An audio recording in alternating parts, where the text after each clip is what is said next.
Good morning, students. In this video, we are going to discuss a short story, The Poisoned Bread, which is written by Bendu Madhav. Bandhu Madhav was a Marathi Dalit writer from the Mahar community. He wrote prominently in the 50s and 60s. In order to raise the awareness among scheduled castes, he wrote in a weekly started by Baba Sahib Ambedkar Janata and also in Prabudha Bharat. Through the medium of art and through the medium of stories and novels, he did an effective job of awakening the Dalit people to their plight.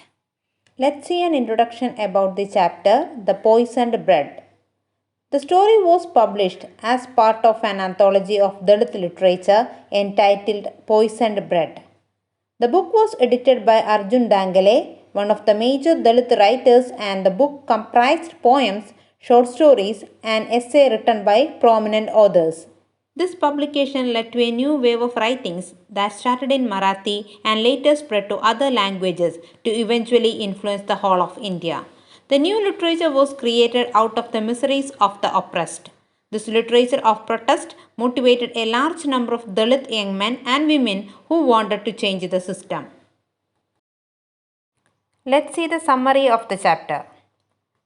The story is a flashback of Bandhu Madhav as a small boy, recalls a bygone harvest 12 years back when he went to meet his grandfather Italia Aja at Kupad.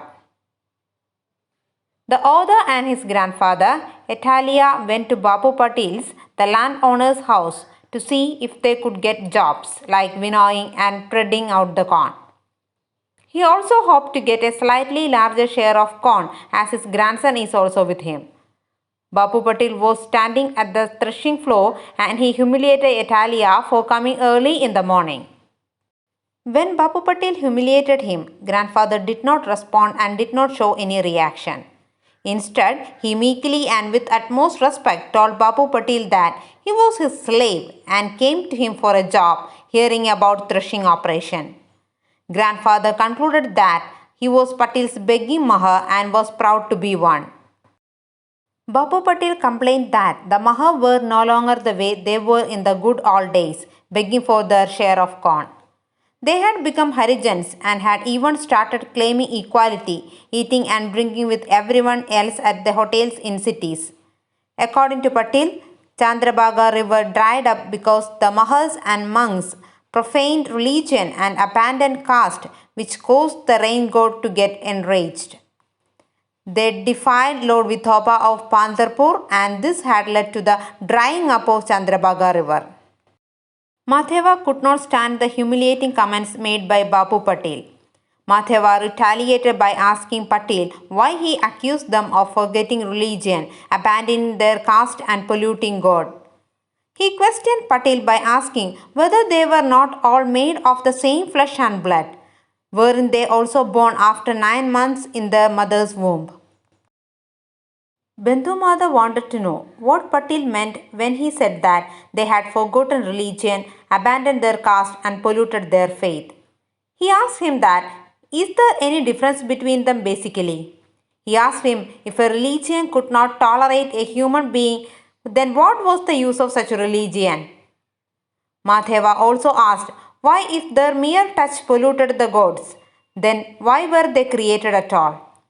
Finally, he also asked who created them and which god they claim as their own. Bandhu Madhav's retorts made Bapu Patil wild. He had also called him Patil instead of Anna or elder brother like the rest of his clan.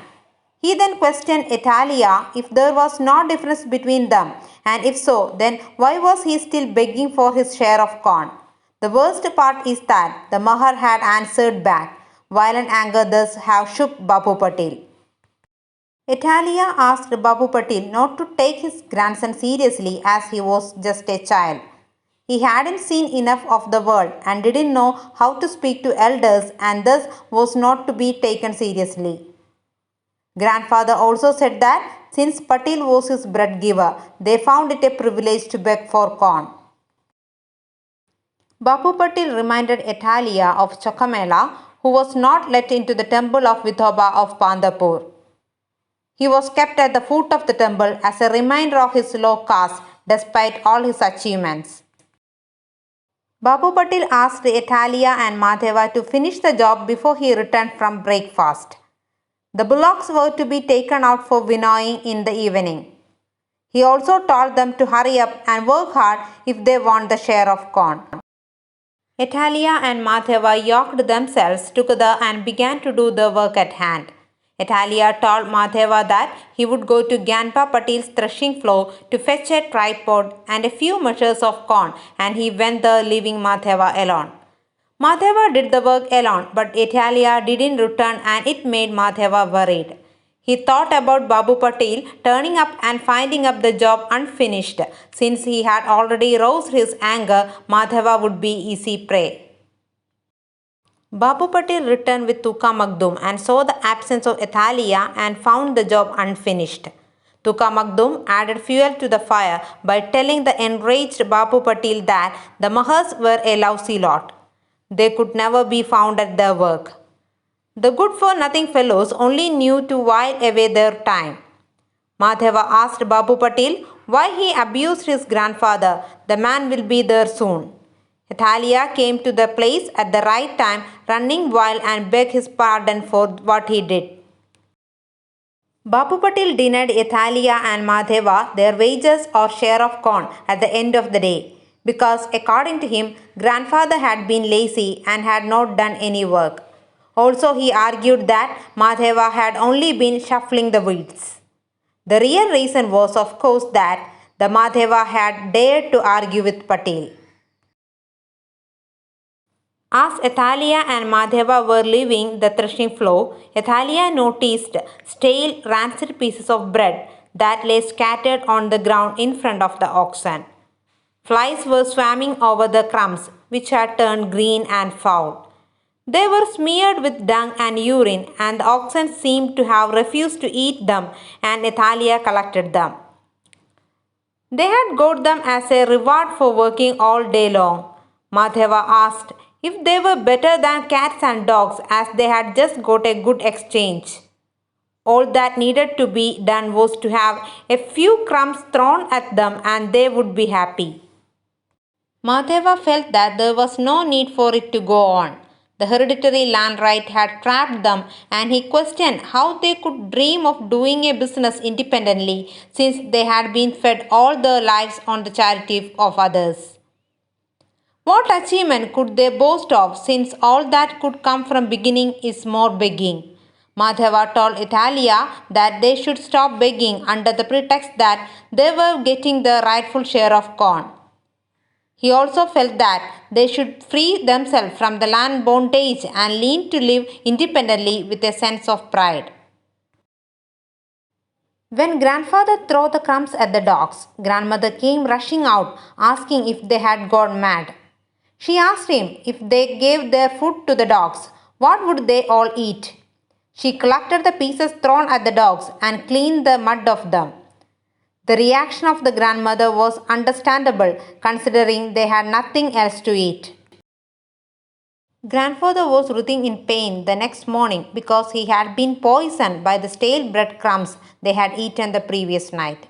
The crumbs covered in dung and urine had caused food poisoning in grandfather. On his deathbed, grandfather realized that they should never depend on the age-old bread associated with their caste. He asked Madhava to get as much education as he could. That would help them to take away the stale food from the mouth of the Mahars. The bread they were being given was poisonous and would kill the very humanness of man. Grandfather was talking about the effects of caste system when he spoke about bread. He wanted the system done away with so that they could all live like proper human beings. This is the summary of the chapter. Let's see the conclusion of the chapter.